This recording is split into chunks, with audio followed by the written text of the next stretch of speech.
Hello, brothers and sisters. This is Tina. It's time for our daily devotional. Today, I picked a passage of God's words that talks a little bit about the spiritual battle that we face, the war, the corruption of Satan upon mankind, and how Satan is defeated. God says, "Earliest mankind was in the hands of God, but because of Satan's temptation and corruption, man was bound up by Satan and fell into the hands of the evil one. Thus, Satan became the object to be defeated in the work of God's management.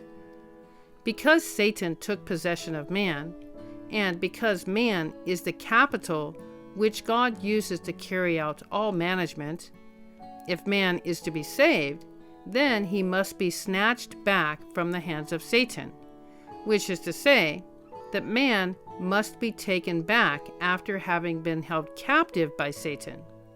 Thus, Satan must be defeated through changes in man's old disposition, changes which restore man's original sense of reason. In this way, man, who has been taken captive, can be snatched back from the hands of Satan. If man is freed from the influence and bondage of Satan, then Satan will be shamed. Man will ultimately be taken back, and Satan will be defeated. And because man has been freed from the dark influence of Satan, man will become the spoils of this entire battle, and Satan will become the object to be punished once the battle has finished, after which the entire work of mankind's salvation will have been completed." Amen. Very good passage of God's words that explains a lot, right? It explains about our corruption and the spiritual battle that's going on between God and Satan, and we are the ones being fought over, and how Satan is fully defeated. So when God first created mankind, we can see that Satan tempted Eve, right? And Eve gave into that temptation. So mankind were created by God, but because of Satan's temptation and Satan's corruption, we have been bound up by Satan, and we fell into the hands of Satan. Looking at the world today, we can definitely see the result of that, right? The world is very unstable right now. We know right now in the times we're living in, evil is good and good is evil, which would be prophesied of, right? So in this battle, Satan is the object to be defeated in the work of God's management. But man is the object that God is trying to gain, right? So in God's management plan, it says if man is to be saved, then he must be snatched back from the hands of Satan. That we have to be taken back after being held captive by Satan. And it explains that Satan is defeated through changes in our old disposition, changes which restore man's original sense of reason, meaning our nature, are the corruptions of Satan, the lying, the arrogance, the pride, the greed, the selfishness, all the things instilled within us that come from Satan. So our disposition needs to be changed so we can restore the original sense of reason that God gave mankind in the very beginning. So this is pretty cool how God does his work.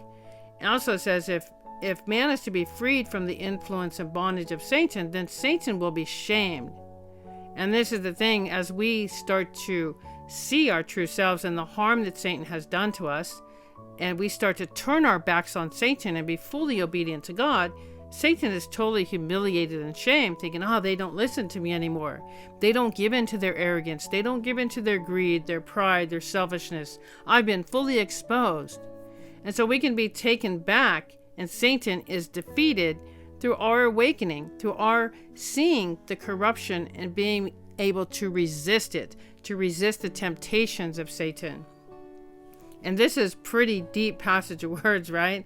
I think it's really, really deep.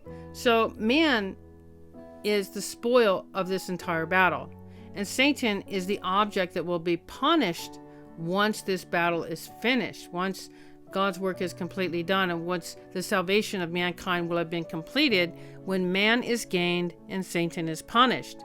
Now, in the process of this, my understanding is that all the people that don't break free of Satan's control they will still belong to Satan.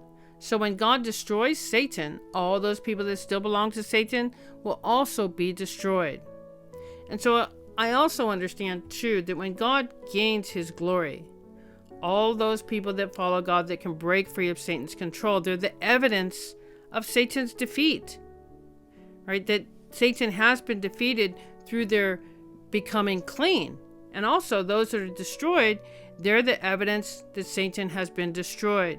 So it's a great work that God really does. And this passage is really good passage. And I can only share it within my limitation of my understanding of it. I'm sure there's a lot more that can be shared in depth.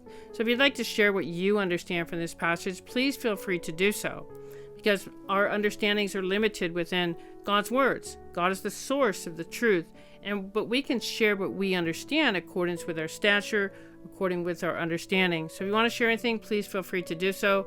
I really like this passage, and it explains a lot about the battle that we face and how God is doing the work of saving us, and how God is so patient in his work of saving mankind for thousands of years of defeating Satan step by step by giving us laws, teaching us what sin was, and then coming to die on a cross, saying that we had no more sin offerings, and in the last days doing the work of judgment to bring us all the truth.